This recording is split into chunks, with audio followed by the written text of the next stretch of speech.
ठीक है, तो लास्ट क्लास में अपन ने कहां तक पढ़ा था? आई थिंक अपन सेल्स का कॉम्बिनेशन पढ़ रहे थे कि अगर बहुत सारे सेल्स को अपन सीरीज या पैरेलल के अंदर ज्वाइन कर दें तो उस केस में किस टाइप से पोटेंशियल निकाल ले। तो अपन ने जो है वो सीरीज के लिए सॉल्व कर लिया था, पैरेलल कॉम्बिनेशन अपने को स्टार्ट करना था। तो स्टार्ट करते हैं अपन पैरेलल कॉम्बिनेशन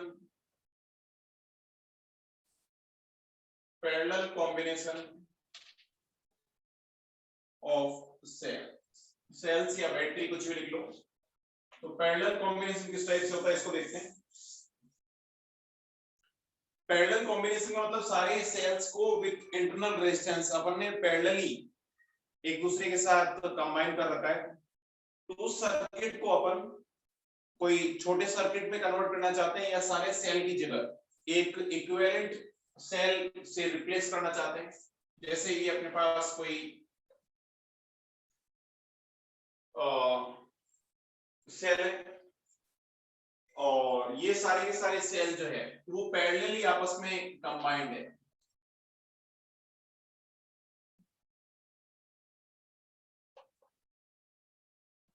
ऐसे लेट से कि बहुत सारे सेल है, ये E1 है, ये R1 है, या फिर अपन डेरिवेशन जो है वो दो ही सेल के लिए कर सकते हैं, फिर अपन रिजल्ट उसको एक्सटेंड कर लेंगे। डेरिवेशन में दो ही सेल के लिए कर लेता हूं, फिर उसके बाद में उसी रिजल्ट को अपन आगे ध्यान रखेंगे। तो ये R2 है, ये E2 है और ये किसी थर्ड रेजिस्टेंस कैपिटल R से कनेक्टेड है। अब अपना मोटिव क्या है कि ये जो दोनों जो बैटरीज पैरेलल के अंदर कंबाइंड है, इनको अपन किसी एक सिस्टम से रिप्लेस करना चाहते हैं जिसका E इक्विवेलेंट E है और रेजिस्टेंस स्मॉल r है। इस टाइप के सर्किट से अपन इसको रिप्लेस करना चाहते हैं। तो E कितना होगा और R कितना होगा ये अपने को निकालना है। तो इसके अंदर अपने को ये पता है कि पैरेलल के अंदर जो टर्मिनल वोल्टेज है वो डेफिनेटली सेम होना चाहिए, क्योंकि यहाँ पे वोल्टेज, जैसे यहाँ पे वोल्टेज V है और यहाँ पे वोल्टेज 0 है, तो डेफिनेटली यहाँ पे भी 0 होना चाहिए, यहाँ पे भी 0 होना चाहिए, यहाँ पे भी V होना चाहिए, यहाँ पे भी V होना चाहिए। इसका मतलब इसके अक्रॉस भी टर्मिनल वोल्टेज V, इसके अक्रॉस भी टर्मिनल वोल्टेज V। तो अपने को पता है कि जब पैरेलली कंबाइंड है तो टर्मिनल वोल्टेज, मैं ऐसा बोल सकता हूं कि terminal voltage across both cell should be same। दोनों के अक्रॉस टर्मिनल वोल्टेज जो है वो सेम होना चाहिए। क्या ये बात समझ में आ रही है सबको?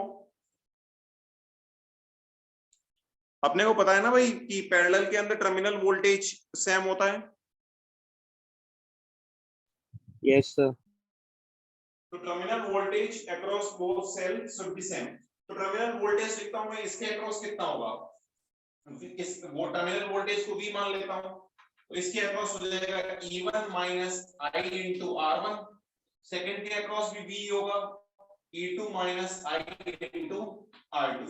डिस्चार्जिंग वाला केस है तो E minus I into R। तो इसके across terminal voltage E1 minus I into R1, second में E2 minus I into R2।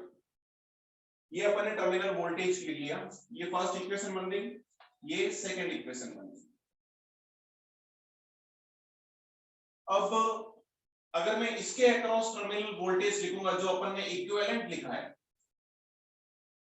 जैसे ये पॉइंट A है और B है, A और तो ये पॉइंट A ये B, इन दोनों की जगह अपन ने एक बैटरी और एक रेजिस्टेंस लगा दिया। तो A और B के बीच में यहाँ पे टर्मिनल वोल्टेज ऑब्वियसली बात है दोनों की जगह सेम लगा, तो यहाँ ये भी V होना चाहिए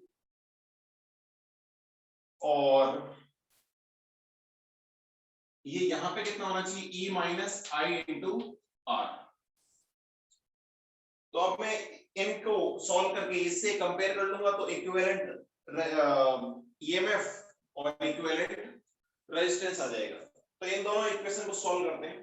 सॉल्व करने के लिए मैं ऐसा करता हूं कि मेरे को आई वाली टर्म अगर एलिमिनेट करनी है तो इसको मैं R2 से मल्टीप्लाई कर देता हूं, इसको R2 से मल्टीप्लाई कर देता हूं, इसको R1 से मल्टीप्लाई कर देता हूं, जिससे I के मल्टीपल में सेम आ जाएगा। उसके बाद अपन सॉल्व कर सकते हैं। तो ये हो जाएगा V into R2 equal to, simple calculation है अब तो, और कुछ नहीं, बस अपन मल्टीप्लाई करके जोड़ देते हैं, उल्टा करके जोड़ देते हैं। तो ये हो जाएगा V into R2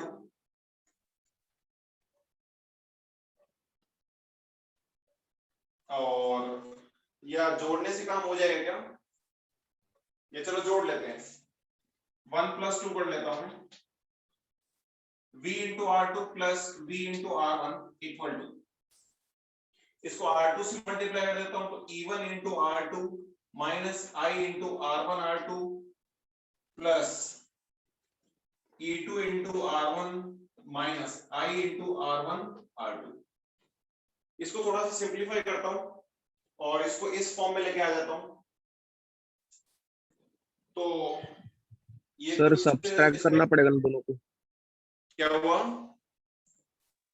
सर? दोनों इक्वेशन को सब्सट्रैक्ट करेंगे तो आएगा ना, एलिमिनेट होगा ना, मतलब आए। नहीं, अपन आई को एलिमिनेट नहीं करना चाह रहे। एलिमिनेट करने से तो फिर वापस वैल्यू पुट करनी चाहिए अपना, अपन इससे जल्दी हो जाएगा, कम कैलकुलेशन में अपना काम हो जाएगा। कैसे? अपन इस इक्वेशन को इस फॉर्म में कन्वर्ट कर लेते हैं कि v equal to something minus i into something. तो यहाँ पे जो समथिंग आएगा वो इक्विवेलेंट ईएमएफ आ जाएगा, और यहाँ पे जो समथिंग आएगा वो इक्विवेलेंट रेजिस्टेंस आ जाएगा। Okay sir. हाँ, तो इसको देखो, इसको मैं थोड़ा सा i वाली टर्म्स इधर कर लेता हूँ, e वाली टर्म्स इधर कर लेता हूँ। तो ये v कॉमन आ गया, R1 plus R2 equal to, e की टर्म्स अगर एक तरफ करूंगा तो ये आ गया अपने पास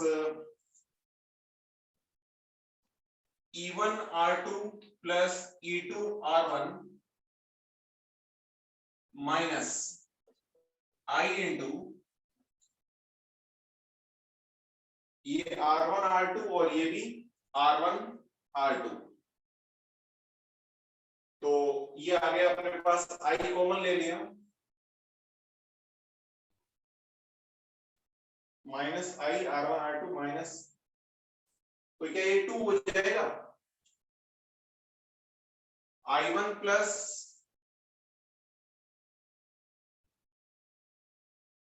कितना हो जाएगा बताओ, इसको बताओ।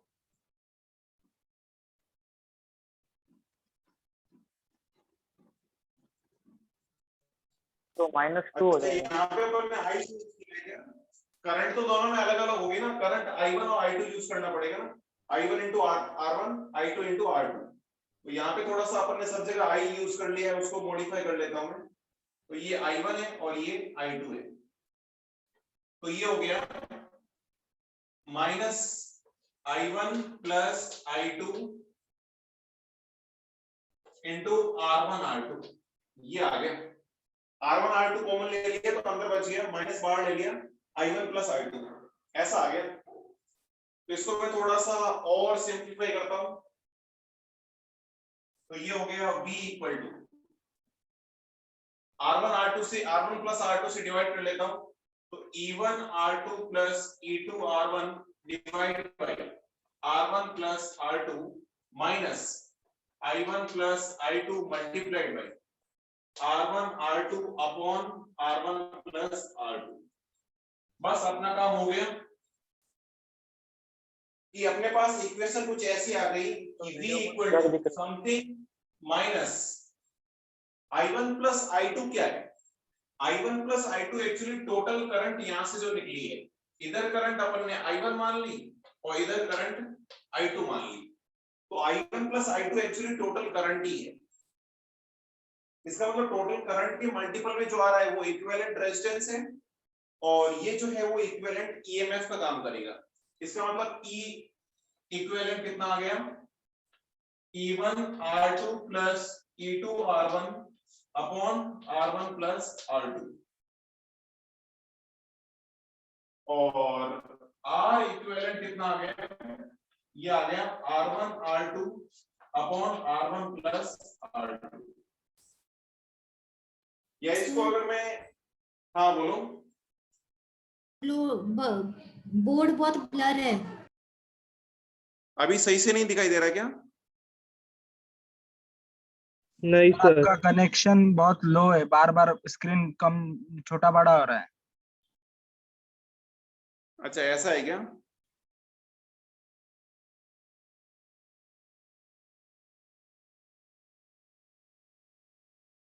अभी ठीक से दिख रहा है क्या?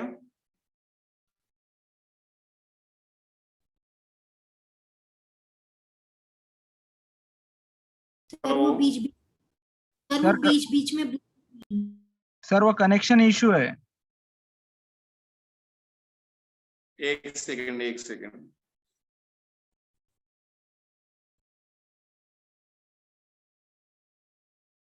एक सेकंड में वापस से चेक कर लेता हूँ।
अभी ठीक है क्या? देखो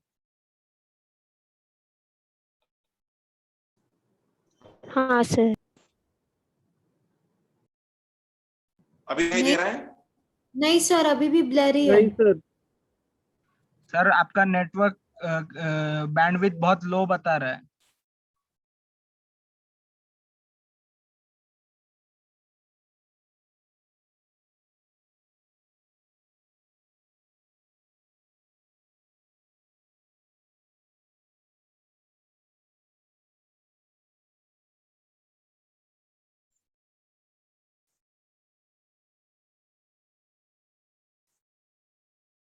अभी भी सही नहीं हो रहा है क्या? सर स्क्रीन शेयर करके पढ़ा दो।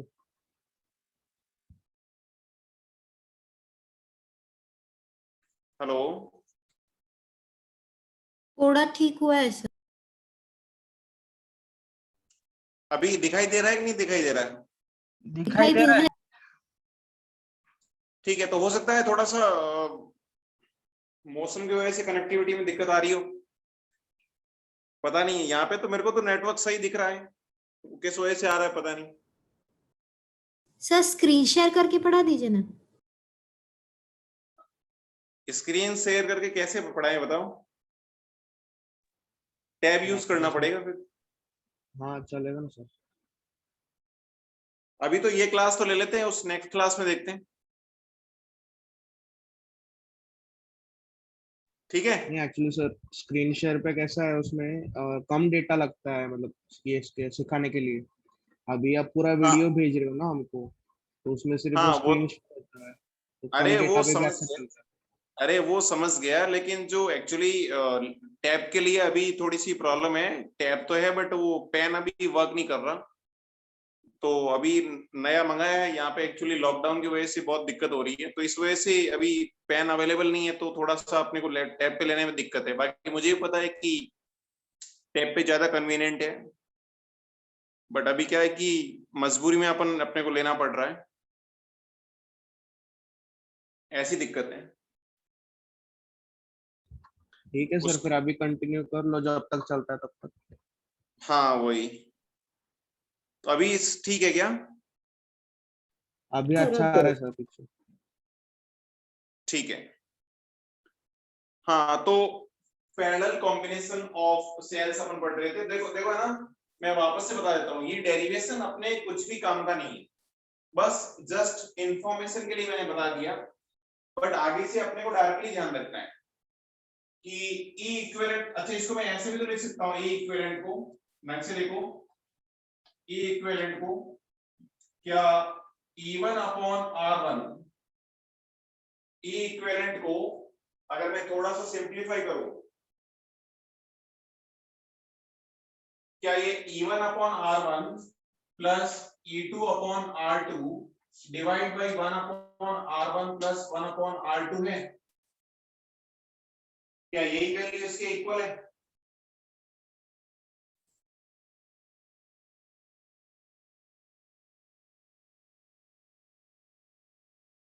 बोलो। Yes sir.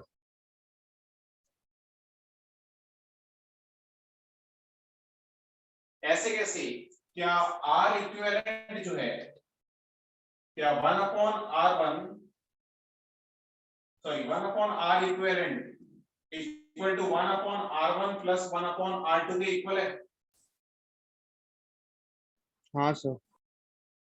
तो ये अपने को, ये जो फॉर्मूले अपन ने पढ़े हैं, ये अपने को डायरेक्टली ध्यान रखना है कि पैरेलल के अंदर जो इक्विवेलेंट ईएमएफ होता है वो तो होता है E1 upon R1 plus E2 upon R2 divide by 1 upon R1 plus 1 upon R2। और जो इक्विवेलेंट रेजिस्टेंस है वो तो सिंपल टाइप से जैसे अपन पैरेलल के अंदर पढ़ते थे वैसे के वैसे आता है। पैरेलल के अंदर क्या होता है, 1 upon R equivalent equal to 1 upon R1 plus 1 upon R2, उसी टाइप से चलता है। इसमें तो कोई चेंज नहीं है, चेंज ओनली फॉर किसके अंदर है, ईएमएफ के अंदर। ईएमएफ कैसे निकालेंगे, E1 upon R1 plus E2 upon R2 divide by 1 upon R1 1 upon R2। ये फॉर्मूला अपने को डायरेक्टली ध्यान रखना है, ठीक है। अच्छा एक और बात कि मैं तुम्हें, किसी को थोड़ा बहुत भी अगर कम ज्यादा ब्लर दिख रहा है तो मैं इसका फोटो भेज दूंगा, ठीक है ना, हर बार स्क्रीन का फोटो भेज दूंगा, ठीक है। Okay sir. Okay sir. ठीक है। अच्छा अब देखो, अब इसको है ना, इसमें से क्वेश्चन को चेंज क्या करता है, इसमें क्या क्या करता है कि कभी कभी किसी एक बैटरी के पोलराइजेशन उल्टा कर देता है, मतलब एक बैटरी ऑपोजिंग लगा देता है। तो ऑपोजिंग अगर लगा देगा तो उस केस में, अच्छा मेरे को सोच के बताओ, क्या अभी दोनों के दोनों बैटरी सपोर्टिंग है क्या? No sir. अभी सपोर्टिंग है। अरे ये सीरीज कॉम्बिनेशन थोड़ी है, ये पैरेलल कॉम्बिनेशन है। पैरेलल कॉम्बिनेशन का मतलब करंट यहां से आएगी तो इसमें इधर चलेगी, इसमें इधर चलेगी, तो दोनों सेल ऐसे ही तो कर रहे हैं, गोल गोल थोड़ी घूम रही करंट, करंट इस सर्किट में घूम रही है। समझ में आ रहा है क्या? हाँ सर। तो सपोर्टिंग और ऑपोजिंग देखने का तरीका सीरीज के अंदर अलग रहेगा, पैरेलल के अंदर अलग रहेगा। पैरेलल के अंदर तो तुम ये देखो कि यहां से जो टोटल करंट आ रही है वो दोनों करंट एक ही डायरेक्शन में होनी चाहिए, तो उसके अकॉर्डिंग सेल है या नहीं। और या फिर ऐसे सोच सकते हो कि दोनों पॉइंट्स जो है उन दोनों पॉइंट से सेम टर्मिनल कनेक्टेड है नहीं है, जैसे दोनों नेगेटिव एक पॉइंट से कनेक्टेड है, दोनों के पॉजिटिव एक पॉइंट से कनेक्टेड है, मतलब दोनों सपोर्टिंग है। अब दोनों अपोजिंग होंगे तो बाकी सारी, दोनों में से कोई एक अपोजिंग होगा तो बाकी सारी कैलकुलेशन एज इट इज होगी। बस डिफरेंस क्या होगा, डिफरेंस ये होगा कि यहाँ पे जो प्लस है उसकी जगह माइनस आ जाएगा। जैसे E2 जो है, let's say if E2 is opposing, E2 की डायरेक्शन अगर अपोजिट कर रहे हैं तो बाकी सब एज इट इज होगा। E इक्विवेलेंट जो है वो हो जाएगा E1 by R1 minus E2 by R2 upon 1 upon R1 plus 1 upon R2। बताओ इसमें कोई डाउट है? ऑब्वियसली बात है, एक का पोटेंशियल फिर अपने को माइनस करना पड़ेगा अगर ऑपोजिट लगा दोगे तो बताओ यहां तक किसी को कोई डाउट? No sir.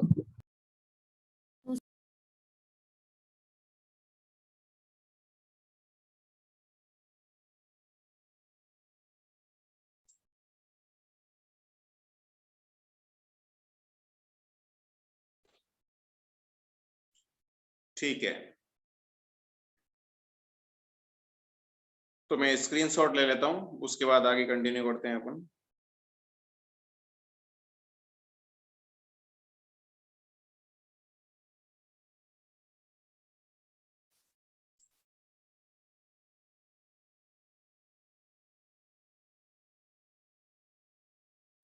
ठीक है, तो अब अपन पैरेलल कॉम्बिनेशन पे एग्जांपल ट्राई कर सकते हैं क्या?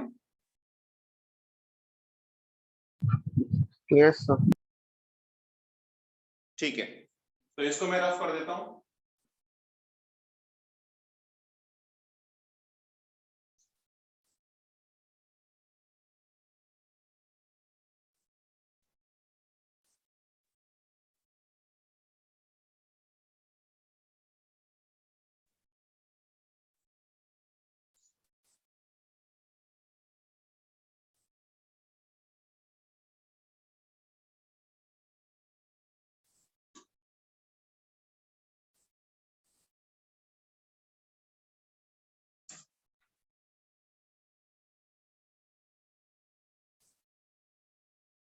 तो अपना एग्जांपल ये है,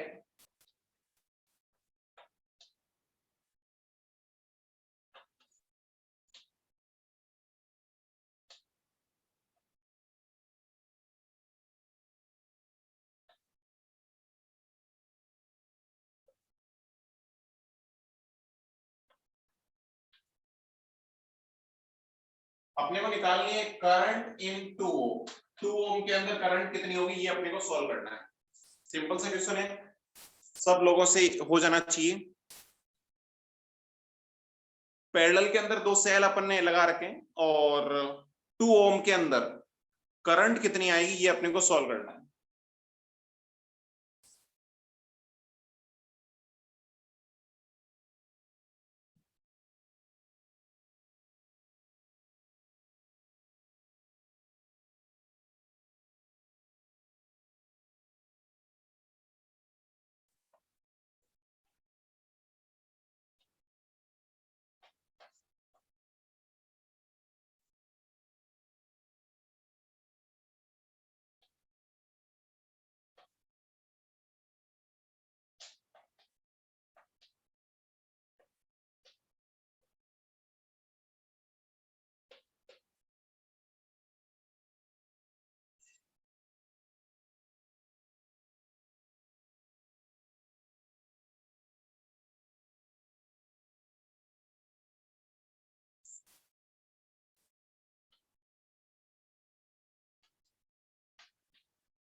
जिन्होंने ये फर्स्ट वाला एग्जांपल ट्राई कर लिया वो सेकंड वाला एग्जांपल ट्राई करो कि 10 ओम के अंदर करंट कितना होगा। अच्छा, कुछ लोग आंसर भेज रहे हैं। अपूर्वा ने बताया है 2.5 एम्पियर, वेरी गुड।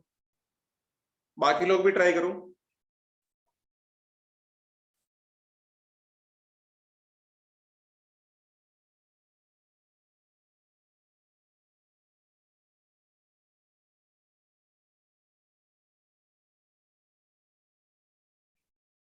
मेरे को आंसर याद नहीं है, ऐसे ही वेरी गुड बोल रहा हूं मैं। सॉल्व करते हैं, देखते हैं, लेकिन ट्राई कर रहे हो ये बहुत अच्छी बात है, सबको ट्राई करना चाहिए। ऐसे बैठने से नहीं होगा, गलती करोगे तो पता चलेगा अपने गलती कहां कर रहे हैं। 16 एम्पियर। चैतन्य कौन से, फर्स्ट वाले पार्ट में या सेकंड में? फर्स्ट। ओके, बाकी लोग भी 6 ट्राई करो। Ampere sir. 2 ampere, okay. कुछ लोग 2.5 बता रहे हैं, कुछ 2 बता रहे हैं, कुछ 16 बता रहे हैं। साक्षी ने भी 16 बताया है, ओके। अनन्या 6 बता रहे हैं, ओके। योगेश भी 16 बता रहे हैं। चलो अपन फर्स्ट वाला एग्जांपल ट्राई करते हैं फिर। तो देखो, सबसे पहले तो इन पूरे सेल का कंबाइंड एक सेल और बैटरी लगा देता हूं, बैटरी और रेजिस्टेंस लगा देता हूं। तो देखो, तुमको लॉजिकली सोच के बताओ कि पॉजिटिव पॉजिटिव आपस में कनेक्टेड है, नेगेटिव नेगेटिव आपस में एक एंड से कनेक्टेड है। इसका मतलब क्या ये दोनों सपोर्टिंग है? हाँ। Yes sir. सपोर्टिंग है तो इनका आर इक्विवेलेंट तो डायरेक्टली निकल जाएगा। आर इक्विवेलेंट कितना होगा? अच्छा, सपोर्टिंग और ऑपोजिंग में आर इक्विवेलेंट का तो कोई रोल नहीं है। आर इक्विवेलेंट तो हमेशा डायरेक्टली निकलता है। 6 into 3 डिवाइड बाय 9 कितना हो गया? क्या 2 ओम हो गया?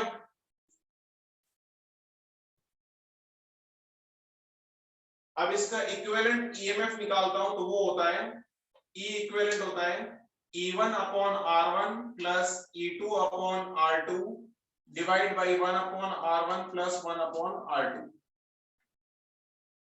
E1 यानी 6 upon R1 3, E2 12 upon R2 6 upon 1 upon R1।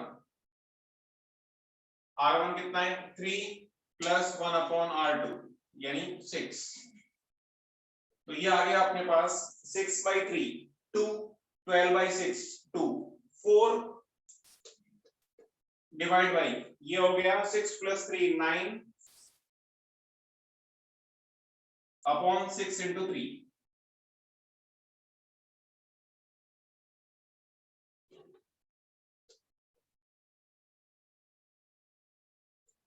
तो ये हो गया 3 2। क्या ये 8 ई इक्विवेलेंट क्या 8 वोल्ट आ गया?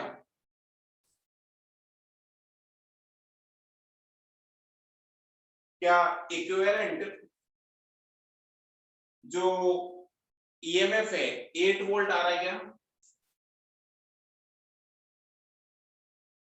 इक्विवेलेंट ईएमएफ 8 वोल्ट आ रहा है सबका? Yes sir. ठीक है, तो इक्विवेलेंट रेजिस्टेंस 2 ओम है, इक्विवेलेंट ईएमएफ 8 वोल्ट है। इसका मतलब इस सर्किट को मैं किससे रिप्लेस कर सकता हूं? एक बैटरी से जिसका ईएमएफ 8 वोल्ट है, एक रेजिस्टेंस से जिसका रेजिस्टेंस 2 ओम है, बाकी 2 ओम तो ये एज इट इज है ही सही। तो अब इस सर्किट के अंदर करंट कितनी होगी? Total EMF upon total resistance. Total EMF 8 volt upon total resistance 2 2 का 4, क्या 2 एंपियर आ जाएगा? जिसने 2 एंपियर आंसर निकाला था उसका सही था, बाकी लोगों से भी सही होना चाहिए। बताओ इसके अंदर कोई डाउट किसी को?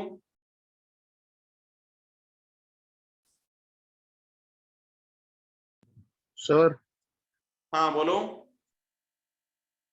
सर यहाँ पे करंट मतलब इक्वली डिस्ट्रीब्यूट होना चाहिए ना, दोनों करंट, रेजिस्टेंसेस जो है वो सेम वैल्यू के। अरे ये दोनों के दोनों सीरीज में है ना, सीरीज में तो करंट सेम होती है ना, इक्वल कैसे डिस्ट्रीब्यूट होगी? ठीक है सर। 2 ओम और 2 ओम तो सीरीज में है, सीरीज में तो करंट सेम होती है, जितनी इसमें होगी उतनी उसमें होगी, यानी 2 एंपियर आ जाएगी। Yes sir. वो अगर ये दोनों 2 ओम और 2 ओम अगर पैरेलल होते ना तो सही बात है कि इक्वल डिस्ट्रीब्यूट हो जाती, तो दोनों के अंदर टोटल जो करंट होती है उसकी हाफ हाफ चली जाती, क्योंकि पैरेलल के अंदर वोल्टेज इक्वल होता है, करंट डिफरेंट होती है, लेकिन सीरीज के अंदर तो करंट सेम होती है। समझ में आया क्या? Yes sir. तो नेक्स्ट वाला एग्जांपल करो, ये भी सबसे हो जाना चाहिए था, ये भी सबसे हो जाना चाहिए। ये वाला एग्जांपल बताओ फटाफट, ट्राई करो, 1 मिनट का टाइम है तुम्हारे पास।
हाँ, तो चैतन्य आंसर बता रहा है 3/32 एम्पियर।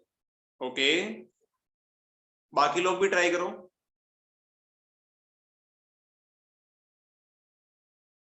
कुछ लोगों ने और भी आंसर बताए हैं।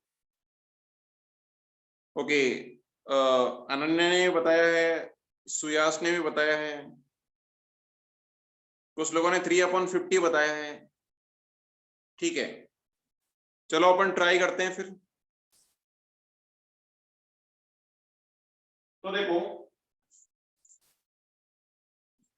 सबसे पहले मेरे को लॉजिकली सोच के बताओ कि ये बैटरी और ये बैटरी दोनों के दोनों सपोर्टिंग है या अपोजिंग है? Opposing. Opposing. Opposing. Very good, very good, very good. क्योंकि पॉजिटिव से नेगेटिव कनेक्टेड है और यहाँ पे नेगेटिव से पॉजिटिव कनेक्टेड है, तो डेफिनेटली E इक्विवेलेंट निकालने के लिए इन दोनों की जगह मैं एक से रिप्लेस करूंगा, लेकिन माइनस साइन का यूज करूंगा। और माइनस अब किसका, किसके अकॉर्डिंग, साइन किसके अकॉर्डिंग लगाओगे? मैंने बताया था बड़ी बैटरी के अकॉर्डिंग। तो अब यहाँ पे सीरीज के अंदर तो तुम डायरेक्टली बड़ी बैटरी के अकॉर्डिंग लगा देते, लेकिन यहाँ पे तुम्हें ध्यान रखना है, एक तरीका तो ये है कि तुम जो चाहो उसके अकॉर्डिंग लगा दो, किसी एक का साइन पॉजिटिव ले लो, एक का साइन नेगेटिव ले लो। तो वैल्यू अगर नेगेटिव आ रही है तब तो अपन ने गलत लिया साइन, वैल्यू अगर पॉजिटिव आ रही है तो साइन सही लिया है। एक तरीका ये है कि E1/R1 निकाल लो, क्योंकि E इक्विवेलेंट में अपन माइनस साइन किसके आगे यूज कर रहे हैं? E1/R1 के आगे। तो E1/R1 निकालो, E2/R2 निकालो, जो बड़ी आ रही है उसके अकॉर्डिंग साइन लगेगा।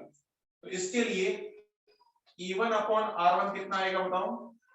4/1। इसके लिए E2/R2 कितना आएगा? 5/2। तो फिर मेरे को बताओ कि किसकी चलेगी, इसकी चलेगी या इसकी चलेगी? किसके अकॉर्डिंग साइन लगाऊं मैं? 4 वोल्ट। 4 वोल्ट। इसके अकॉर्डिंग लगेगी। हाँ, और वैल्यू कितनी होगी? E1/R1 4 minus E2/R2 5/2 upon 1/R1 plus 1/R2।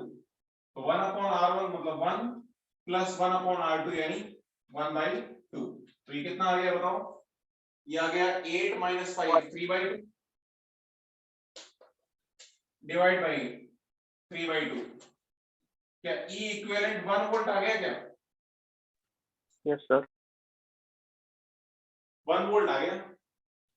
इस और R इक्विवेलेंट निकाल सकते हो, तो R इक्विवेलेंट डायरेक्टली निकल जाएगा R1 R2 upon R1 plus R2, तो 2/3 आ जाएगा। इसका मतलब इस सर्किट को मैं किससे रिप्लेस कर सकता हूं? इस बैटरी के अकॉर्डिंग ऐसे रिप्लेस कर सकता हूं, जिसकी वोल्टेज 1 वोल्ट है, रेजिस्टेंस 2/3 है, और ये तो 10 ओम का रेजिस्टेंस है इसे। तो करंट आ जाएगी अपने पास टोटल वोल्टेज यानी 1 अपॉन रेजिस्टेंस 10 प्लस 2/3, तो 10 प्लस 2/3 ये आ गया 32 डिवाइड बाई 3, यानी करंट आ गई 3/32 एम्पियर। 3/32 एम्पियर। ये तुम्हारे जेईई मेंस में आएगा क्वेश्चन है, तो आई थिंक सिंपल क्वेश्चन है, आई थिंक ट्राई कर सकते हो तुम। बताओ इसमें कोई डाउट किसी को? No sir. इन दोनों क्वेश्चंस के अंदर कोई डाउट है किसी को?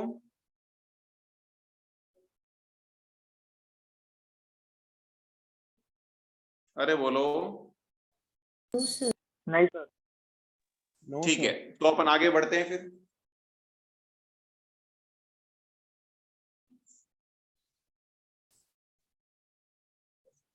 तो इस टाइप से अपन ने पैरेलल कॉम्बिनेशन भी पढ़ लिया। तो अब तुम I think battery, more than one battery अगर कभी भी सर्किट के अंदर कनेक्टेड है, तो उस टाइप के सर्किट्स को आई थिंक सॉल्व कर सकते हो। बताओ सॉल्व कर सकते हो नहीं कर सकते? Yes sir. More than one अगर बैटरीज कनेक्टेड है अपने सर्किट के अंदर, तो उनको सॉल्व करना आना चाहिए। सीरीज के अंदर तो बहुत सिंपल है कि सारी बैटरी सपोर्टिंग है तो सबका वोल्टेज जोड़ दो, सारे रेजिस्टेंस और internal resistance R1 plus R2 plus R3 हो जाएगा। पैरेलल के अंदर एक फॉर्मूला ध्यान रखना है कि E equivalent E1 upon R1 plus E2 upon R2 plus E3 upon R3 divide by 1 upon R1 plus 1 upon R2 plus 1 upon R3, इस टाइप से चलता है। और R इक्विवेलेंट तो सिंपल टाइप से जैसे पैरेलल में निकालते हैं वैसे वैसे निकालते हैं। तो ये बातें हो गई। तो अभी नेक्स्ट अपन पढ़ रहे हैं कि एनर्जी सप्लाइड बाय बैटरी और wasted by resistance। Important topic है। टॉपिक क्या है इसको अच्छे से समझ लेते हैं कि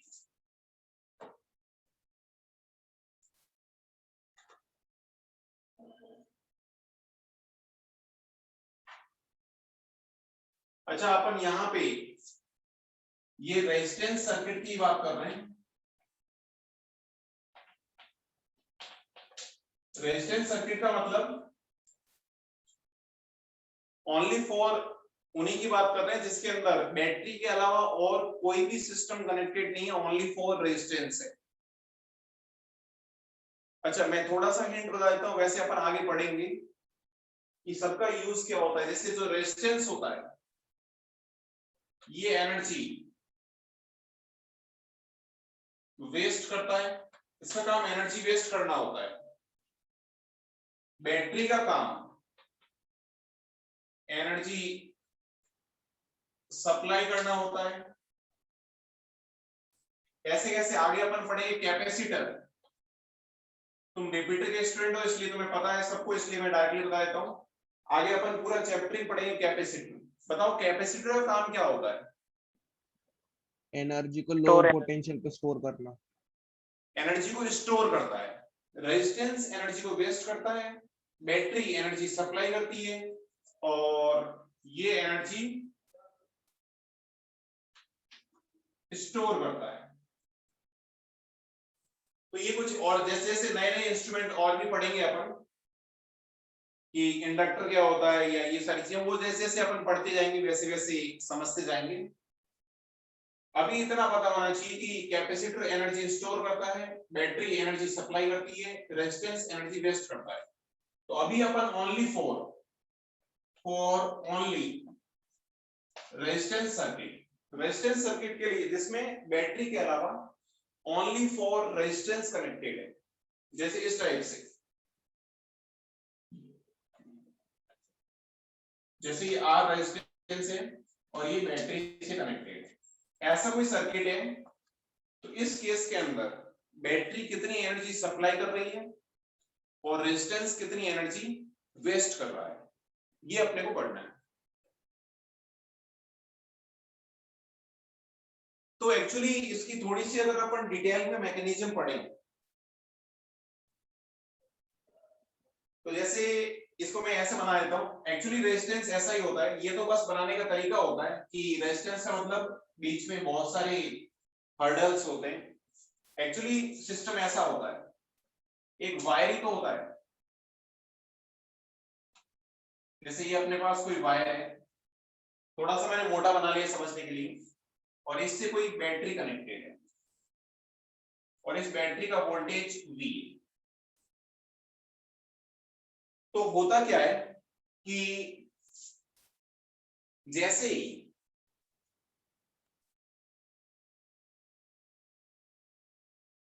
इसको मैं इधर बना देता हूं, हाँ, तो जैसे ही यहां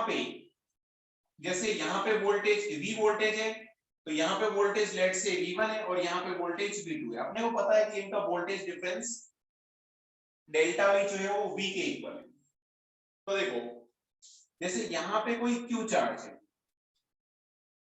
तो यहाँ पे Q चार्ज होगा, वो यहाँ पे इसकी एनर्जी कितनी है, जैसे इसका वोल्टेज 0 मानो तो यहाँ पे वोल्टेज V होगा, क्योंकि दोनों के अक्रॉस वोल्टेज डिफरेंस V है। तो यहाँ पे इसकी एनर्जी 0 है। या फिर ऐसे समझ लो कि जैसे यहाँ पे कोई चार्ज Q है, तो जब ये एंटर कर रहा होगा तो इसकी एनर्जी कितनी थी, Q इंटू V2, या इसको 1 और इसको 2 मान लो। यहाँ पे एंटर करते टाइम वोल्टेज V1 है और चार्ज Q है, तो एनर्जी कितनी होगी, Q इंटू V1। बाहर निकलते टाइम चार्ज Q है और वोल्टेज V2 है। इसका मतलब बीच में इसने कुछ एनर्जी, डेफिनेटली ये वोल्टेज कम होगा और ये वोल्टेज ज्यादा होगा। अच्छा ये तो पता है ना सबको कि if voltage difference across any point is V and charge is Q, then potential energy Q into V होती है। क्या ये बात सबको पता है, इलेक्ट्रोस्टैटिक्स के अंदर पढ़ रखी है क्या? Yes sir. Yes sir. कि वोल्टेज डिफरेंस V होता है, चार्ज Q है, तो potential energy Q into V होती है। तो देखो यहां से जब इलेक्ट्रॉन एंटर किया, अपने को पता है ये हाई वोल्टेज है और ये लो वोल्टेज है, तो यहाँ पे वोल्टेज V1 था तो इसकी एनर्जी Q इंटू V1 थी। अब बीच में बहुत जगह इसने कोलाइड की, ऐसे रैंडम मोशन करी इलेक्ट्रॉन में, करते करते यहाँ पहुंच गया। बीच में बहुत जगह इसने एनर्जी लॉस करी, जब यहाँ पे आया तो इसकी एनर्जी Q इंटू V2 थी। इसका मतलब रेजिस्टेंस ने एनर्जी लॉस कितनी करी, कि भाई जितनी यहाँ पे एनर्जी थी और जितनी यहाँ पे एनर्जी थी उनका डिफरेंस। क्या ये बात समझ में आ रही सबको? Yes sir. तो रेजिस्टेंस वेस्टेड एनर्जी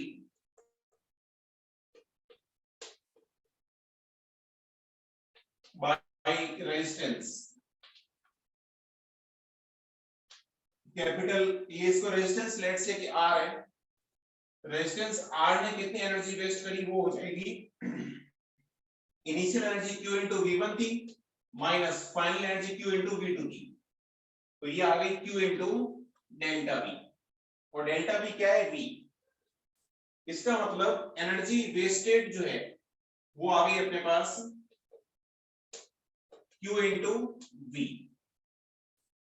इतनी एनर्जी जो है वो वेस्ट कर देगा Q इंटू V के इक्वल। सर वो माइनस QV1 होगा ना? क्या हुआ? Minus QV1।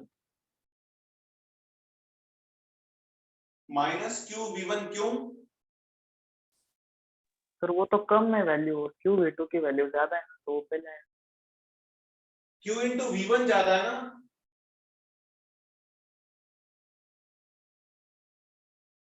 V2 कम है ना। ये हायर टर्मिनल है, ये हाई टर्मिनल है, मतलब यहाँ का वोल्टेज ज्यादा होना चाहिए। जैसे यहाँ का 0 मानोगे तो यहाँ का V आ जाएगा। हाँ सर, समझ में आ गया क्या? हाँ सर। अब मेरे को ये बताओ, तुम लॉजिकली सोच के बताओ, ये इलेक्ट्रॉन या कोई भी चार्ज Q जब यहाँ पे आया तो यहाँ पे इसकी एनर्जी अपने को नहीं पता कितनी है, लेकिन यहां से जब यहाँ आया तो इस टर्मिनल के अक्रॉस वोल्टेज डिफरेंस V है, उसका चार्ज Q है, तो इस बैटरी ने सप्लाई कितनी करी एनर्जी, Q इंटू V। हाँ। सप्लाइड एनर्जी कितनी हो जाएगी बताओ? QV।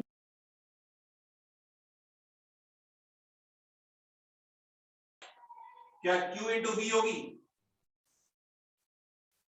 तो वेस्टेड एनर्जी भी Q इंटू V है, सप्लाइड एनर्जी भी Q इंटू V है।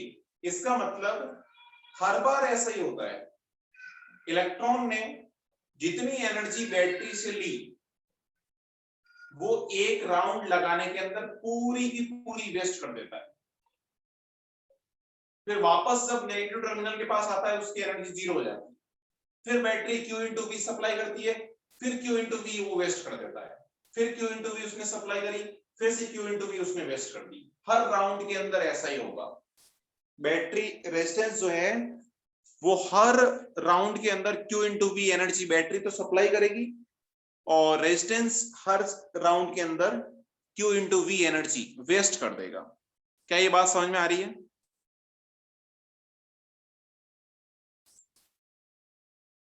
Yes, sir.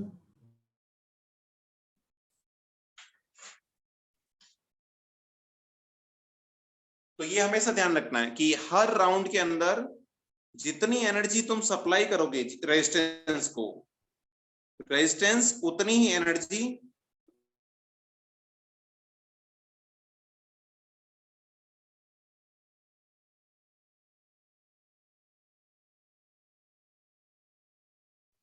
सर आपका आवाज नहीं आ रहा।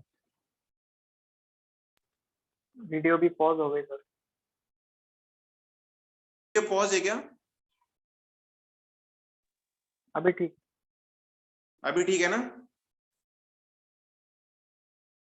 हाँ तो बताओ इसमें कोई डाउट जो अपन ने अभी तक पढ़ा है? No sir. ठीक है तो मैं इसको रफ करता हूं। सर हाँ बोलो। सर हम रजिस्टर यूज ही क्यों करते हैं? अगर वो एनर्जी वेस्ट कर देता है तो हम जितनी एनर्जी सप्लाई करते हैं उतनी एनर्जी वो वेस्ट कर देता है, तो हम क्यों यूज करते हैं रजिस्टर? अच्छा रेजिस्टेंस यूज ही क्यों करते हो, है ना? ऐसा मतलब ये तो वही बात हो गई कि गाड़ी को रोड पे चलाओगे तो टायर भी फटेंगे और सड़क भी टूट रही है, तो इससे अच्छा ये है ना कि सड़क भी मत बनाओ और गाड़ी भी मत चलाओ। सही है ना? तो क्या करें बताओ? सड़क नहीं बनाए, बंद कर दें, गाड़ी चलाना ही बंद कर दें? पायलट। हाँ तो एक्चुअली सड़क भी बनानी पड़ती है, गाड़ी भी चलानी पड़ती है, क्योंकि अपने को अपन ऐसा तो है नहीं कि बेमतलब घूम रहे हैं। गाड़ी और सड़क दोनों से अपन कुछ और थर्ड काम कर रहे हैं और वो अपने लिए एसेंशियल है। तो एक्चुअली करंट फ्लो करवाने के लिए ये सब कंपलसरी है और बिना ऐसी कोई दुनिया में चीज नहीं है जिसका कोई रेजिस्टेंस नहीं होता। तो डेफिनेटली रेजिस्टेंस अपने को रखना पड़ेगा, रेजिस्टेंस होता ही है सर्किट के अंदर, और बैटरी भी लगानी पड़ती है सर्किट कंप्लीट करने के। हाँ अपूर्वा ने बताया सर्किट कंप्लीट करने के लिए, बिल्कुल सही बात है।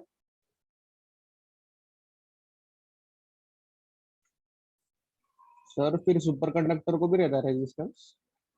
क्या सुपर कंडक्टर मतलब अपन ये मानते हैं कि रेजिस्टेंस ऑलमोस्ट नेग्लिजिबल है, जितना कम से कम हो सकता है उतना है।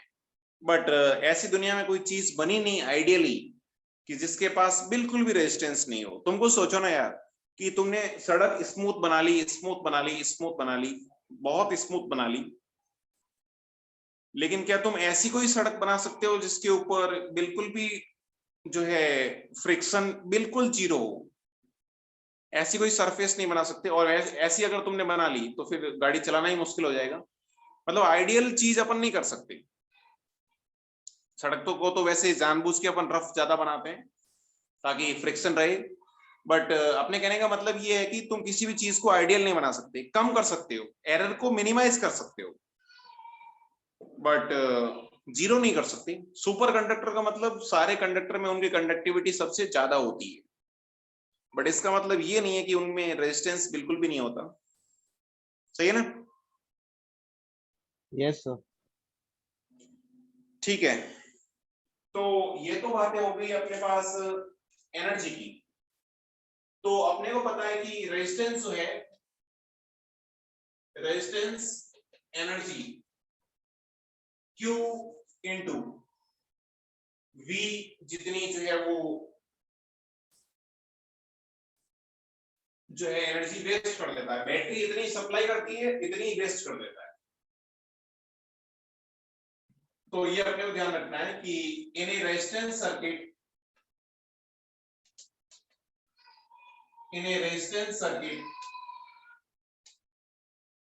supplied energy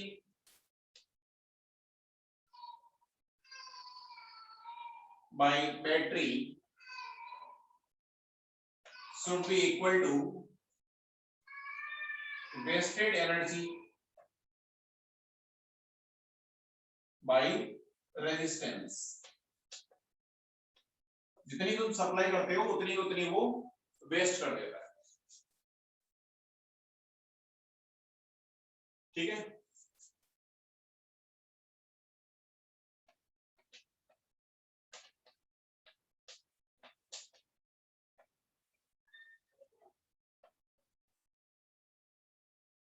तो एनर्जी होगी Q इंटू V। अब पावर निकालना है तो एनर्जी का डिफरेंशिएट कर लेता हूं मैं, तो ये हो गया DE upon DT equal to, V तो कांस्टेंट है, बैटरी लगा रखी है, dQ बाई dt ये हो गई। तो DE बाई dt क्या होती है? Power per unit time energy, energy per unit time या वर्क पर यूनिट टाइम, इसी को अपन क्या बोलते हैं? पावर। तो पावर आ गई अपने पास V into dQ by dt क्या होती है? I। क्या ये बात समझ में आई कि रेजिस्टेंस जो है कितनी पावर जो है यूटिलाइज करता है या कितनी पावर वेस्ट कर देता है, वो हो गई V इंटू I। इसको मैं रेजिस्टेंस की फॉर्म में कन्वर्ट करूं तो करंट को लिख सकता हूं V को या तो I इंटू R लिख लो, तो ये हो गया I स्क्वायर R, या फिर I को V equal to I R होता है तो I को V अपॉन R लिख लो, तो V स्क्वायर अपॉन R भी लिख सकता हूं। तो ये सारे के सारे पावर के फॉर्मूले हो गए कि पावर जो है V इंटू आई भी लिख सकते हो, I स्क्वायर इंटू R भी लिख सकते हो, V स्क्वायर अपॉन R भी लिख सकते हो। कि कोई भी रेजिस्टेंस R जो होता है ये क्या है? पावर क्या होती है? Rate of energy, rate of waste of energy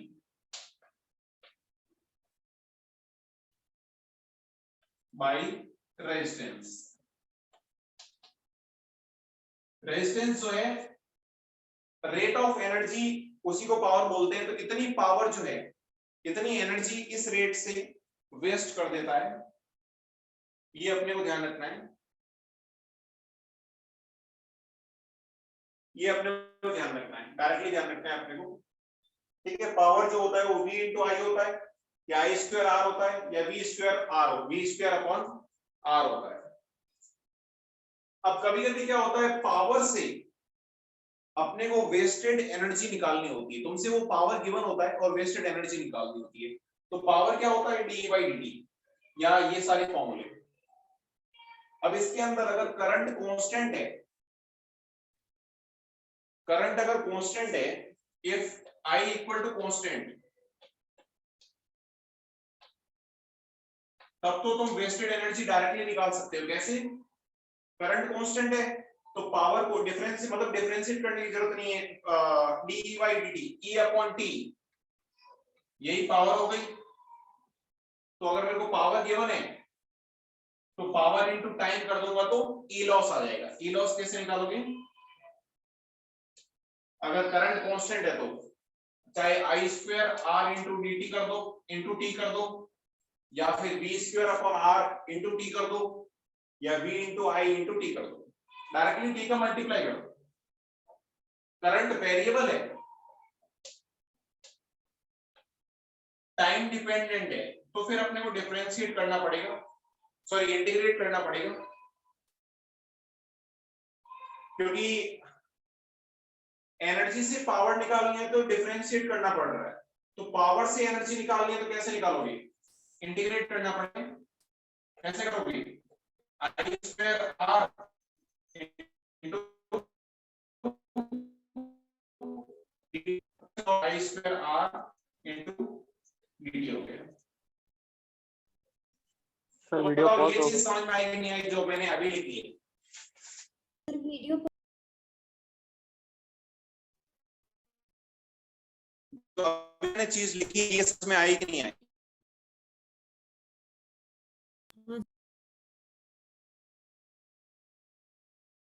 सबको समझ में आ गया क्या?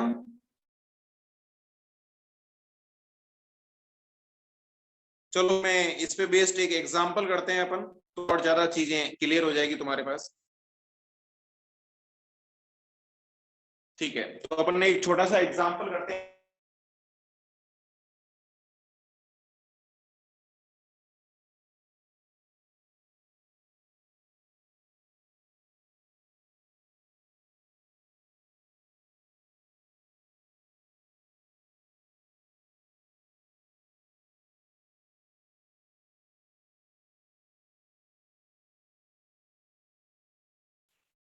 तो देखो ये एग्जांपल करते हैं,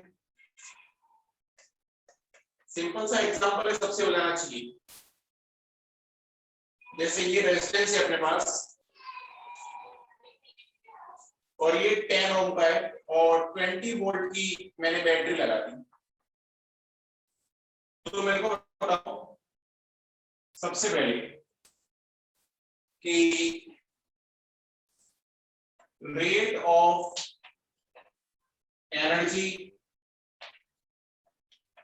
सप्लाइड बाय बैटरी कितनी होगी?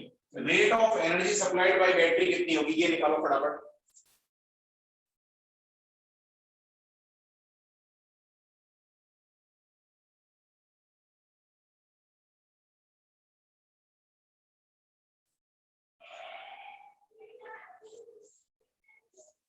Rate of energy supplied by battery कितनी होगी बताओ? मतलब अपने को पावर निकालनी है, कितने हो जाएगी? V into 2/5 I। V कितना है? 20। I कितना है? 20 अपॉन 10। सर वीडियो ब्लर है। क्या ये 40 आ गया? 40 वॉट, 40 जूल पर सेकेंड या वॉट लिख सकते हो, या इसको जूल पर सेकेंड भी लिख सकते हो। 40 जूल पर सेकेंड से बैटरी एनर्जी सप्लाई लगी। अच्छा तुमसे ये पूछ ले कि मेरे को बताओ कि रेजिस्टेंस के एनर्जी वेस्ट करने की रेट क्या होगी?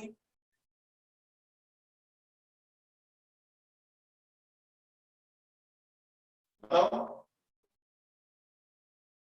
सेम होगी क्योंकि सारी की सारी एनर्जी वेस्ट कर रहा है ना यार। तो रेट ऑफ सर वीडियो बहुत अटक रही है। Wasting energy sir bye resistance, तो वो आई स्क्वायर आर, उससे सॉल्व करो चाहे किसी से सॉल्व करो, आंसर सेम आएगा। आई स्क्वायर, सर आई कितना है? सर 20 अपॉन 10 का स्क्वायर इनटू आर। आर कितना है? 10। Hello sir hello sir sir अरे क्या हुआ? सर वीडियो पॉज हो गई। पॉज हो गई। एक सेकंड, एक सेकंड। हाँ अब बोलो, क्या बोल रहे हो?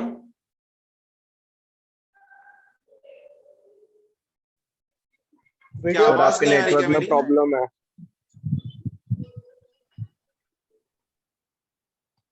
आवाज नहीं है, बोर्ड ब्लर है। ओके, और किसी को कुछ डाउट?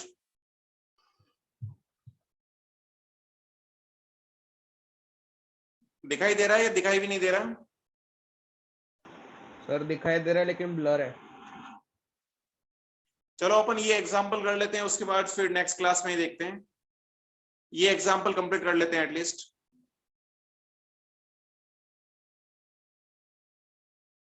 तो ये हो जाएगा, देखो आई स्क्वायर आर 20 यानी 400 अपॉन 100 मल्टीप्लाइड बाई 10। क्या ये वापस से 40 आ गया? तो डेफिनेटली सेम ही आएगा। Power supplied equal to power wasting by resistance. तो पावर या एनर्जी दोनों के दोनों सप्लाइड और वेस्टेड दोनों के दोनों सेम आएंगे। तो बताओ इसके अंदर कोई डाउट किसी को? No sir. ठीक है, तो फिर अभी कनेक्टिविटी की प्रॉब्लम है, तो फिर अपन नेक्स्ट क्लास में देखते हैं। सर ये यहाँ बोर्ड तक की कोई फोटो भेजिए ना क्या हुआ? सर।